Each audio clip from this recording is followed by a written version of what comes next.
नमस्कार दोस्तों, मैं हूं न्यूज़ इंडिया 13 जैसर से कैमरामैन के साथ सीडी वर्मा आपको लेकर आया हूं। आज सुबह से शाम तक दी गंगानगर केंद्रीय सहकारी बैंक लिमिटेड शाखा जैसर के आगे पीड़ित खाता धारकों ने धरना लगाकर बैठ दिया और तालाबंदी भी की हुई है। वो आप देख सकते हैं। जो स्टाफ को न तो अंदर से बाहर न बाहर से अंदर आने दिया जा रहा है। उनका कहना है कि जब तक हमारे 8 करोड़ 94 लाख पीड़ित खाता धारकों को पैसा नहीं दिया जाएगा तब तक हम यहीं बैठे रहेंगे। यहाँ गणमान्य नागरिक और कुमार समाज के पूर्व अध्यक्ष गंगा सिंह कुचानिया, व्यापार मंडल के पूर्व अध्यक्ष राजवीर सिंह बड़िंग सहित अन्य गणमान्य नागरिक यहाँ उपस्थित हैं। पंचायत समिति श्री विजयनगर के प्रधान प्रतिनिधि गुरमीत सिंह जी कंडियारा, राम स्वरूप जी पूर्णिया, 7 LCJ हरवंश थरेजा सहित काफ़ी लोग यहाँ इनके समर्थन में यहाँ बैठे हुए हैं। गणमान्य नागरिकों का भी कहना है, पीड़ित बैंक खाता धारकों का भी कहना है कि हमारा जो पैसा डूबा हुआ है वो हमें दिया जाए। यह जो धरना लगाया है बैंक प्रशासन द्वारा किए गए लिखित समझौते की पालना इन्होंने नहीं की और पीड़ित खाता धारक ने जो आज केंद्रीय सहकारी बैंक की शाखा जैसर के आगे धरना लगा दिया। सुबह से शाम हो चुकी है, धरना टस से मस नहीं हुआ और धरना यहाँ बैठे हुए पीड़ित खाता धारक आप देख सकते हैं। तो अंदर पुलिस प्रशासन भी बैठा है और इस साइड भी आपको पुलिस प्रशासन दिखा रहा हूँ। पुलिस प्रशासन यहाँ उपस्थित है। इन पुलिस प्रशासन इसलिए उपस्थित है कि यहाँ कोई होनी अनहोनी ना हो सके, तो इसलिए पुलिस का जाब्ता यहाँ है। जैसे पुलिस का जाब्ता यहाँ है और धरने वाले भी यहाँ बैठे हैं। महिलाएं भी काफ़ी संख्या में हैं और पुरुष भी काफ़ी संख्या में है। यहाँ संघर्ष समिति के जो अध्यक्ष है सौरभ मोंगा का कहना है कि हमारा 8 करोड़ 94 लाख रुपया का गबन हुआ है। मिनी बैंक 3 GB से, ग्राम सेवा सहकारी समिति 2 GB की, मिनी बैंक 3 GB में व्यवस्थापकों द्वारा 8 करोड़ 94 लाख का गबन किया है, जिन्होंने पाई करके जमा करवाया था और इस तरीके से जमा करवाया था कि आने वाले समय में भविष्य में वक्त पड़ने पर हमारे यह पैसा काम आए, परंतु काम क्या आना था। और मिनी बैंक में जो व्यवस्थापक थे 2 जनों की मौत हो चुकी है और उन्हीं ने काफ़ी गबन किया। तीसरा जो जमानत पे चल रहा है। तो अभी पीड़ित बैंक खाता धारकों का कहना है कि इस धरने से तब हम उठेंगे जब हमारे पैसे नहीं दिए जाएंगे, तब उठेंगे। जब तक पैसा नहीं दिया जाता, चाहे रात चले दिन चले, रात दिन इसी तरह हम बैठे रहेंगे। अभी तक कोई समझौते की कार्रवाई नहीं चली है। पुलिस प्रशासन भी अंदर बैठा हुआ है और इनके जो गणमान्य नागरिक अंदर चर्चा कर रहे हैं, कई बार चर्चा कर चुके हैं, कोई बात समझौते पे नहीं पहुंची है। लेकिन ये गंगानगर सहकारी इकट्ठे जरूर कुछ ना कुछ तो देणगे। अज किसी भी साथी ने जाना नहीं गा। जे कोई होर भी साथी थोड़े नाल हैगे जिहड़े इत्थे मौजूद नहीं गे, जिहड़े घरे बैठे या किते भी है, शाम का टाइम हो गया, हुण कोई काम का टाइम तो है नहीं गा। ते जिन्ने भी साथी है सारिआं नूं इत्थे बुलाओ ते आपां इत्थे संख्या वधाईए। ते कोई ज़्यादा टाइम नहीं लगण वाला, बस अपनी संख्या बना के रखनी पऊगी। रिजल्ट जरूर निकलूगा, कुछ ना कुछ जरूर मिलूगा। ते सारे साथी बैठो आराम नाल इत्थे ते ज़्यादा से ज़्यादा साथी पहुंचो। अभी अलॉटमेंट किया गया है कि रिजल्ट मिलेगा, परिणाम मिलेगा। चर्चा चल रही है, वार्ता चल रही है, परंतु हम टस से मस नहीं होंगे। सभी साथी एक साथ एकजुट होकर यहाँ बैठें और ताकि हमारा प्रेशर बैंक कर्मियों पे बना रहे और बैंक कर्मी तभी ही बैंक से बाहर निकलेंगे जब इनके पैसे की बारे में 8 करोड़ 94 लाख के बारे में कुछ वार्ता होती है। तो ज्ञात रहे कि 6% इन्हें पहले दिया जा चुका है, शेष 94% पैसा बाकी, 94% बाकी है, जो आज पीड़ित खाता धारकों का कहना है कि हम लेके रहेंगे। यहाँ ग्राम पंचायत जैसर के सरपंच रवि कुमार बागला भी यहाँ बैठे हैं, वह भी इनके समर्थन में हैं। काफ़ी मंडी के लोगों का समर्थन, दुकानदारों का समर्थन, लोडर और ट्रालों वालों का समर्थन आपको दिखाता हूँ। ये लोडर और ट्राले वाले उस साइड में बैठे हुए हैं, नज़र आते हैं आपको। तो समर्थन काफ़ी इनको मिला हुआ है। अंदर का दृश्य दिखाता हूँ, अंदर क्या वार्ता हो रही है उसके बारे में जानकारी लेते हैं। बैंक में उपखंड अधिकारी श्री विजयनगर से शकुंतला चौधरी भी पहुँचे हुए हैं। थाना प्रभारी गोविंदराम जी बिश्नोई, वेदपाल जी पूर्णिया, एसआई सहित स्टाफ, पुलिस स्टाफ जयसर से कांस्टेबल काफ़ी संख्या में यहाँ बैंक के अंदर और बाहर हैं। व्यवस्था बढ़ाने के लिए कि होनी या अनहोनी ना हो जाए, इसलिए यहाँ बैठे हुए हैं। आप देख रहे हैं कैमरे की स्क्रीन पे। इधर महिलाएं भी बैठी हैं।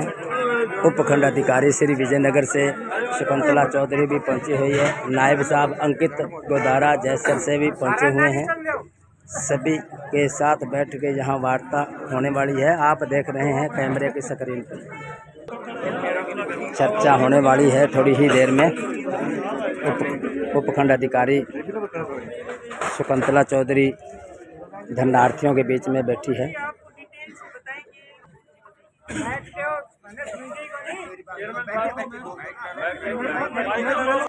इधर महिलाएं भी बैठी है, काफ़ी लोग खड़े हैं, आप कैमरे पे देख रहे हैं। धरनार्थियों के बीच में उपखंड अधिकारी अभी वार्ता करेंगे, क्या निर्णय लिया है क्या नहीं लिया उसके बारे में अभी आप सबको अवगत करवाएंगे। उन्होंने अब तक आपने जो समझौता किया था उस पर क्या कार्रवाई की है और क्या अभी इनके प्रयास चल रहे हैं और भविष्य में अपने कितने जल्दी जो ये समस्या है उसका अपन समाधान कर पाएंगे। कौन जी आप बताएं आगे। इसमें जो हमारे पास जमा था वो 1 करोड़ का भुगतान हो चुका है। बाकी अपने जो प्रॉपर्टीज अपन ने अटैच की थी उसमें 1 करोड़ की प्रॉपर्टी अपने इनकी नीलाम कर चुके हैं, जिसका 15% पैसा अपने बैंक में जमा हो चुका है और बाकी पैसा जो है 85% जब अपने उनके नाम वो ट्रांसफर कर देंगे जिस खरीदारों के नाम, तो 85% पैसा भी अपने पास जमा हो जाएगा। उसके अलावा एक अपने मंगेश कंवर और साल प्रदेश की जो 16 बीघा जमीन अपनी यहाँ पड़ी है, लगभग 1.5 से 2 करोड़ की जमीन है जो अभी हाईकोर्ट के स्टे के कारण उसके ऊपर नीलामी नहीं हो पाई है। वो हाईकोर्ट के स्टे के लिए अपने वहाँ पे अपन ने रिप्रेजेंटेशन दे रखा है और उसके लिए हमारा पूरा प्रयास है कि हम उसको जल्द से जल्द उसको निस्तारण करवा दें। जैसे ही वो हो जाता है तो 1.5 से 2 करोड़ रुपए की जो वो जमीन है उसकी भी नीलामी करके उसका पैसा भी अपने पास आ जाएगा। जो रायसी नगर में अपना केस चल रहा है ओम प्रकाश वाला, उसमें अभी वकील साहब से भी बात हुई है और एसडीएम मैडम ने भी बात की है। वहाँ जज साहब से भी मैडम ने कहा कि हम भी अपनी तरफ से एक बार थोड़ा सा उनसे बात करके और इसको 1 महीने 1.5 महीने के अंदर अंदर उसको फाइनल करा के वो उनका जो स्टे है वो स्टे करवा के अपने उनसे सारे पैसा जो है वसूल ले लेंगे। और जो ITO का नोटिस है इनकम टैक्स का आया हुआ है उसके लिए जो है हमने उसका रिप्रेजेंटेशन जो है भेज दिया है इनकम टैक्स डिपार्टमेंट को। अब जोधपुर वाले हमें वहाँ से तारीख देंगे, वो जब भी हमें तारीख देते हैं कि वहाँ जाके हम उनको अपने सारे रिकॉर्ड के साथ प्रेजेंट करेंगे, जो भी समिति का सारा रिकॉर्ड है उनको देके और वहाँ से अपने को जैसे ही उसका रिलीफ मिलता है तो रिलीफ मिलते ही जो ये पैसा सारा हमारे पास होगा इस सारे पैसे का हम भुगतान जो पीड़ितों को है कर में आया है विस्तार से और बताऊं। अब देखो हमने आने के बाद में जो प्रयास किए थोड़ा सा मैं डिटेल से बता दूं। रायसी नगर के अंदर अभी मैंने अधिवक्ता है उनसे बात की, उनको कहा है जज साहब भी पॉजिटिव है। आपने धरने की लगातार जो भी फोटोग्राफ्स आ रही हैं न्यूज़पेपर की कटिंग है, अधिवक्ता ने उसकी पैरवी की है।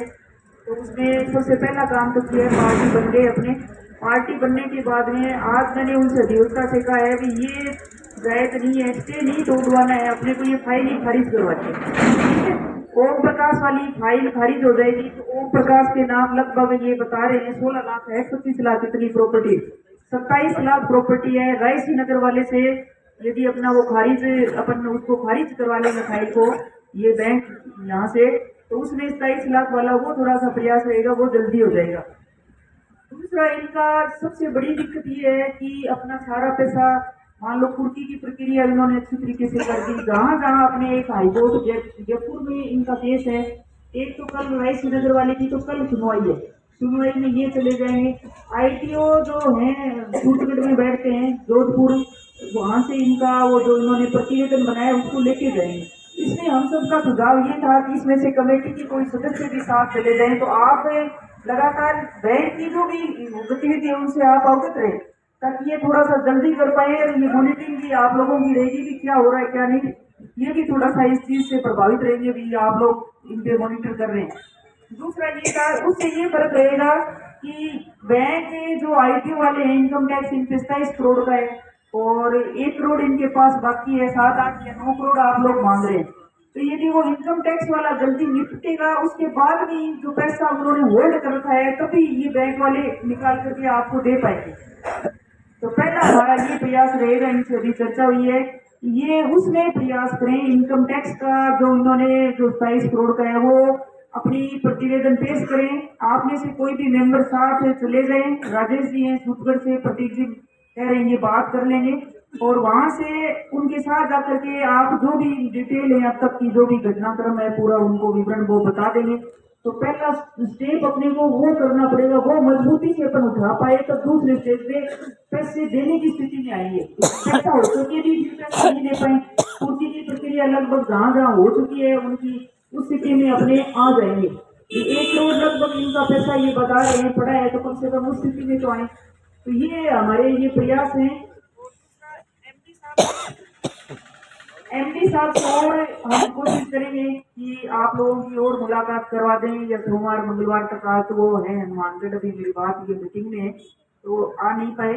और दूसरा ये था कि पुलिस की कार्रवाई के लिए, उसके लिए मैं डिप्टी साहब से कहूँगी वो थोड़ा सा ब्रीफिंग दे दें कि इनकी तरफ से क्या कार्रवाई हुई, क्योंकि उसमें एक ये भी था कि एसआईटी से जांच कराएं अतिरिक्त पुलिस अधीक्षक से। मेन पॉइंट है जी, एसआईटी बड़ा भी पिछला धरना लगा था उस समय विश्वकाल शेष था, इसका एक कोर्ट से स्टे था रेस्ट, ठीक है। उसके बाद हमने वो स्टे विकेट करवाया, जैसे उस समझौते की मंशा थी उसके अनुसार एसपी साहब अनूप सुरेंद्र जी ने उसकी जाँच करी थी अगली, तो उस एसआईटी में मैं भी था और विश्वकाल का स्टे विकेट करवा कर हाईकोर्ट जज को उसका अरेस्ट किया है। अब वो जेल के अंदर खत्म हो जाना वो तो सब तो अपने हाथ में है। दूसरे 3 नामजद थे जिनके ऊपर क्रिमिनल चार्ज था, ठीक है। बाकी जो जांच के अंदर थे 3 नामजद लोग थे जिन्होंने गबन एक्शन में किया, जिन्होंने इसका लाभ उठाया और जिन्होंने सारा शरीर से बचा। तो उस तरह की अनुमति छोड़ी नहीं है। जैसा मैडम ने कहा कि पैसा अपने पास है भी और नहीं भी है, तो सिस्टम में रखा उसको देखो एक शांति लड़ाई होगी, तो हम सारे इकट्ठे होकर लड़ेंगे, शासन आपके साथ है, तभी ये पैसा भी अपने पास है।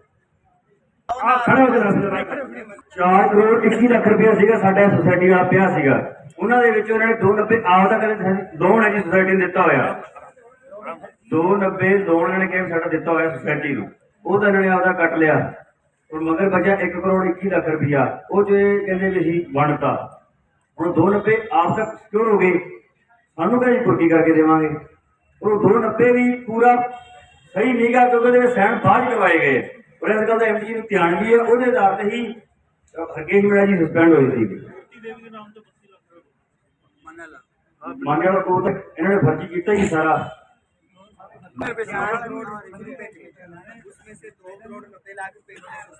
वो मैं थोड़ा सा समझाने की कोशिश कर लेता हूँ कि होता क्या है। जैसे मैं बैंक में गया, मैंने 1 लाख रुपया जमा करवाया एफडी करवाने, अब मुझे 20,000 रुपए की जरूरत पड़ी, तो मेरे पास 2 रास्ते होते हैं, या तो मैं एफडी तुड़वा लूँ या मैं उस एफडी पे 20,000 का लोन ले लूँ। अगर लोन लेता हूँ तो मेरे को ब्याज का नुकसान नहीं होता, और अगर मैं तुड़वाता हूँ तो मेरे को ब्याज का नुकसान, एफडी के पूरे ब्याज का नुकसान हो जाता है। तो ये एक प्रक्रिया सभी बैंकों में है, जिसमें कोई भी अगर जमा करता होता है वो अपनी एफडी करवा के और बीच में थोड़ा पैसा जरूरत पड़ने पे वो उसका पैसा ले लेता है। तो एक तरह से उसने अपनी एफडी का पार्शियल भुगतान ले लिया, पर लिया है लोन के रूप में, वो एफडी का भुगतान ही होता है। उस एफडी के अंदर नियम यही होता है कि वो एफडी जब भी टूटेगी तो कंप्यूटर अपने आप ही पहले उसका पैसा जमा करेगा, फिर वो एफडी का भुगतान करेगा। ये एक बैंक की प्रक्रिया है, सब ये समिति के लिए भी है और सामान्य खाता धारक के लिए भी है। तो ये जो 2 करोड़ 90 लाख की बात जैसे बार बार अपनी चर्चा हो रही है, ये क्या है कि समिति ने 4 करोड़ की एफडी करवाई, फिर जब उसको अपने खाता धारकों को पेमेंट करनी थी, वो यहाँ से हमसे पैसा लेने आती थी कि जी मेरे को कोई खाता धारकों को पेमेंट करनी है, तो उसने यहाँ से पेमेंट लेके, जैसे जो वो एफडी ना तोड़वा के उसने उसके ऊपर लोन लेके किया और वो अपने खाता धारकों को ही दिए। ऐसा नहीं है कि वो पैसा कहीं जो है कि वो व्यवस्थापक ले गया, क्योंकि ये पैसा तो जो गया है ये पिछले साल 2 साल में गया है। जो अपना गबन उठा है उसके 2 साल के अंदर अंदर ये पैसा गया था, जबकि जो ये अपना गबन है, ये गबन 14, 15, 16, 17 में सबसे ज्यादा है। लास्ट में तो गबन था ही नहीं, लास्ट के साल में तो सिर्फ 20-30 लाख का ही गबन था जिसके अंदर कोई ऐसा आया था। तो ये पैसा वास्तविक रूप में जो था वो ऐसा था कि एफडी का पैसा ही वो अपना लेके गए थे, पूरा एफडी तुड़वाने की बजाय वो ब्याज का नुकसान नहीं हो इसलिए वो लोन के रूप में ले गए। तो वो पैसा एफडी का जा चुका था हमारे यहाँ से, 1 करोड़ बचा था, वही 1 करोड़ बाद में उसको भुगतान मिला है। ये बैंक के खाताधारक है या सोसाइटी के? इसमें क्या है कि समिति एक अलग संस्था है, बैंक एक अलग संस्था है।